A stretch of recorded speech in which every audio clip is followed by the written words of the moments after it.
promise to fight for the living. I intend to keep that promise.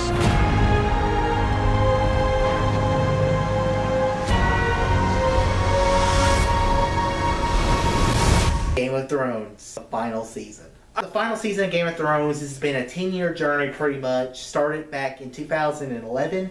And I always get so pissed off at people that said, yeah, I watched all the season last week. Like, yeah, you can go screw yourself because I've been on the board for this season since the end of season 1 because I binge watched the first season and I've been watching every week since. So this season has gotten a lot of controversy. They're like this. They could have done 10 episodes a season. HBO could have gone out a little more. Dave and Dan are basically they are going off to do Star Wars, so maybe they rushed it. Is the season a little rushed? Yes.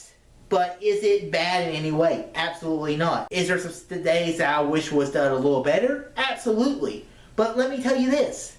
What TV show has a perfect ending?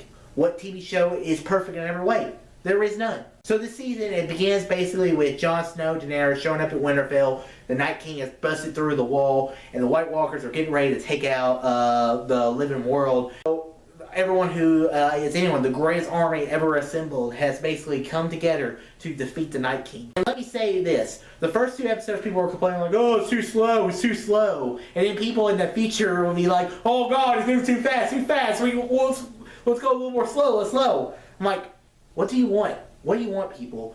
And first off, let's talk about the Long Night episode 3. That was such an awesome episode. It's the best zombie episode of TV I've ever seen. Seeing the zombies just going after the wall was just incredible to watch, and I really enjoyed that part of the episode. And just seeing the Night King. The Night King is just such a badass character who just basically he can just raise up an entire army just by like this. Like, oh, I've lost some of my forces. Boom, refilled. Moving on, and I just enjoy the hell out of that character so much, and I really enjoyed the Night King. And well, let me also say the score for this season. You know me, I love me a good soundtrack. I love the score by Ramin Djawadi, and there's one thing people are agreeing on. The score for Game of Thrones this season has been absolutely fantastic, and I've loved the score for this season. And then there's some other things going on, like the battle is pretty cool. It's seeing that moments with Jon and Sam, and seeing everyone just trying to reconnect, and basically who kills the Night King? Arya. And you know, I was like, okay, that's fine. And the brilliant part about this episode, I didn't think about this watching the episode.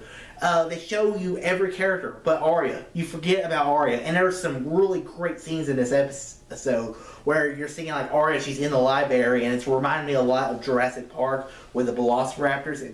It's like she's hiding under each bookcase, she's hiding under the table, and she's just being so stealthy. And then the reason why Beric Dondarrion was staying alive this entire time, his whole point of existence was to save Arya so Arya could take out the Night King. The Night King's done with, the armies are united, the threat is over, now it's time to finish out the last great threat, and that is Cersei. And Dany just starts to go a little mad because guess what? Dany's finding out Jon Snow is not actually Jon Snow. He is actually Aegon Targaryen, the 6th of his name, the true heir to the Iron Throne, because the son of the firstborn of the king has a better claim than the third child female of the original king. So it's just all about better claim. But Jon doesn't want the throne. He never wants it. But Dany starts going crazy. That Targaryen day starts to go into her mindset. And I mean, a lot of people said the character setup just wasn't there. I disagree. Mostly because every season she does something evil, she does something drastic, and every time she thinks she's more right. She's more right. And when someone thinks they're the hero of their story, they're going to do some bad things. That's what I loved about it. And with Dany burns down King's Landing, and I was just like, oh my god, just that scene. And a lot of people are calling this season bad writing. Once again, I disagree. And I just like that scene with Jaime and Tyrion are hugging, and Tyrion's like, you're the only one who treated me like I wasn't a monster.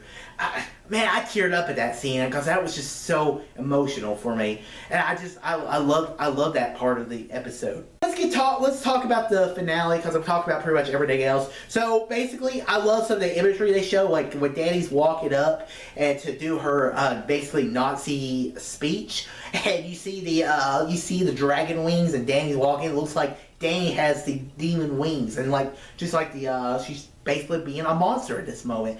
That I was just like, that's some pretty damn cool imagery right there. Good job, the editing department on that, because that was freaking awesome. But she gives this speech and she's like, "We are going to break the wheel everywhere. Tyrants will no longer live around this part of the world." And you're like, yeah, you're basically a tyrant, but I did. Other cool thing of this episode, like I said, Jon kills Dany. And then Drogon basically burns down the Iron Throne. And they kind of had that kind of Lord of the Rings thing where the Mount Doom is what forged the ring, and only in the fire can be unmade. The dragon, the Balerion the Dread, I believe, is the dragon that forged the Iron Throne into existence. So only the dragon can destroy the Iron Throne, and the Iron Throne's gone. I guess it takes place like either weeks or months later, and Jon Snow's in prison. In my first head, I'm thinking like, why is Jon in prison? The dragon took Dany. I mean, Jon could have just been like, yeah, Dany went crazy and took that, and she left, and it's like, peace, I'm out. I'm done with this world. But it's Jon. Someone pointed out, I was like, it's Jon. He probably just told him. You're like, yeah, that's a good point, because he is Jon Snow. And just, it's like, he is Ned Stark's son, really, in his heart. And I love that moment when Tyrion is brought to, like, his trial, and you see all the lords of Westeros. And Tyrion just brings up the idea, who's going to be king. And some people hate this, some people like this. I personally liked it.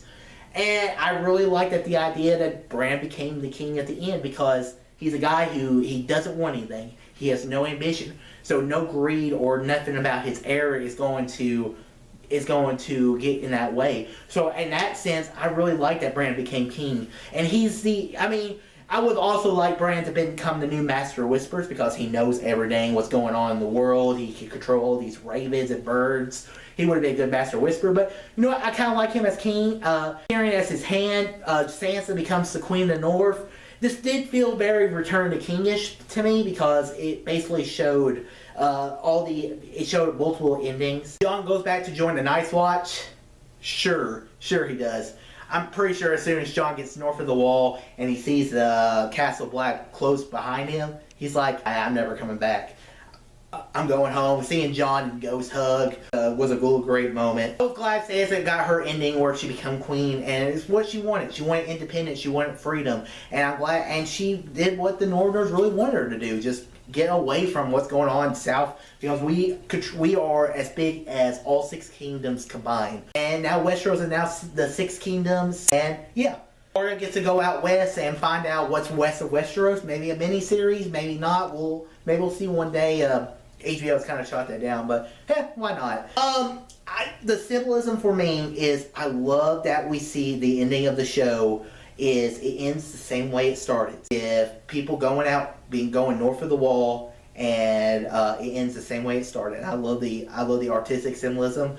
Does Game of Thrones end perfectly, and does it tie up everything I really want it? No. Does any TV show ever end the way it should? No. I say Game of Thrones is the greatest TV show of all time. No. Is it one of the greatest shows ever made? Absolutely. Has it changed TV forever? Guys, that is my thoughts on Game of Thrones Season 8. I love this season. Very good season. And yeah, so guys, if you like this video, click that thumbs up button, subscribe, see more, tell your friends about Easy Nation.